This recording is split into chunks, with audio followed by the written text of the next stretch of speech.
What is going on, guys? My name's Psutka, and if you are new here, welcome. Sit back, enjoy, maybe hit that subscribe button. If you have been following for a while, then you know me, you know my story, you know what I'm all about. Okay, so for all the newcomers, basically this is a quick rundown of my story. I was an alcoholic about 1.5 years ago. I completely shifted my life around. I'm pursuing photography, videography, YouTube, all this good stuff. But the thing is that when you're pursuing something like this, you're not going to make any money off of it for a very long time. This takes years to build, and that's okay. But you have to sustain yourself. You got to pay your bills while you're building this. So what I'm doing is I'm working on my freelance career, doing freelance photography and videography, and I'm just starting to get my foot in the door. But the best way to get your foot, wow, that is bright. The best way to get your foot in the door to any of these kinds of worlds is to do free work. Do free work for people, make connections, get to know people, get to know the industry in and out. Now, a really good way to begin is to make free commercials. Basically, like, pick a brand that you really enjoy and then shoot a commercial for them. And even if they don't see it or they don't like it and they don't post it and they don't want to work with you, that's okay, because that's just another piece to your portfolio, and you're learning the whole time you're doing this, so that when you do get paid work, you'll already have some of that in your belt. Also, can we talk about what's going on up here? I think I need a haircut. Now, this all brings us to our subject, today's subject, which is scouting areas before you shoot them. And I'm gonna give you 3 tips that I use to scout an area before I shoot to make sure that I am setting myself up for more success than just kind of going in blind and hoping for the best.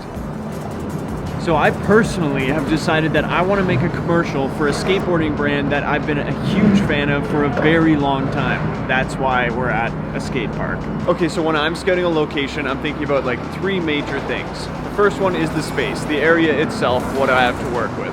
Number 2 is the lighting, and number 3 is the audio.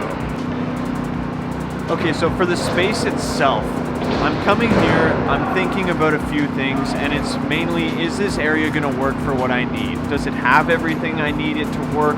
I'm kind of thinking about my shot list, or I'm making my shot list while this is happening, and I'm just basically getting a feel for the environment itself and asking myself, is this gonna work?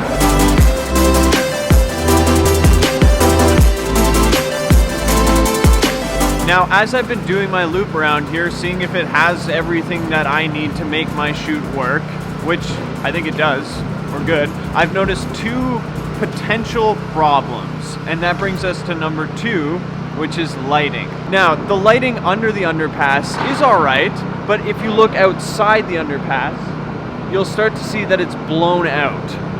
Now, that's a bit of a problem.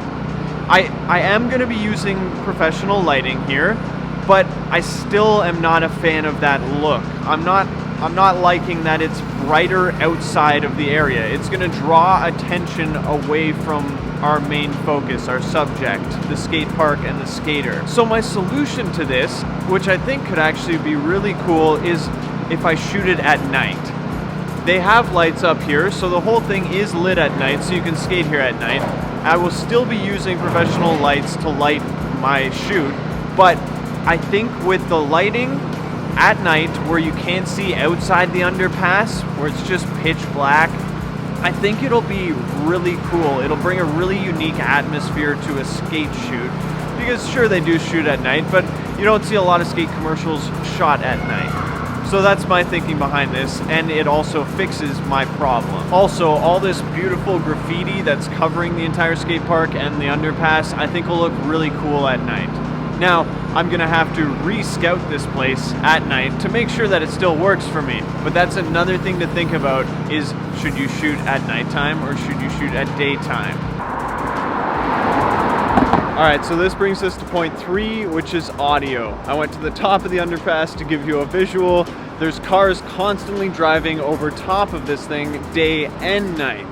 Now, thankfully for my shoot, I'm gonna be using a lot of sound design, so this isn't an issue. There's also that generator and the construction going on right beside the skate park. So if I was to shoot at daytime, that would be a serious issue. Construction. Another issue is people playing basketball. There's basketball courts here. There's also other skateboarders. Like I said, this isn't an issue for this shoot, but just something to keep in mind for when you're doing your scouting and when I do potential shoots.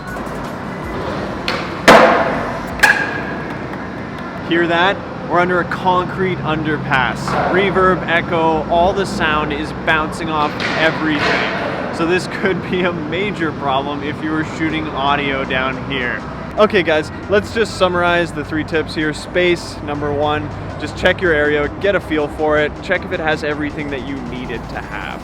Number 2 is lighting, make sure that the lighting will work or that you can make the lighting work itself. And number 3, Number 3 is audio. Think about all the potential audio issues that could come about in the location that you've chose to shoot. Guys, if you got anything from these tips, if you enjoyed it, if it brought you any value, please go down there, hit the like button, be something positive to you today. I'd greatly appreciate it. Subscribe, do the thing with the bell so you know the second I put out another video, and I will see you all next time.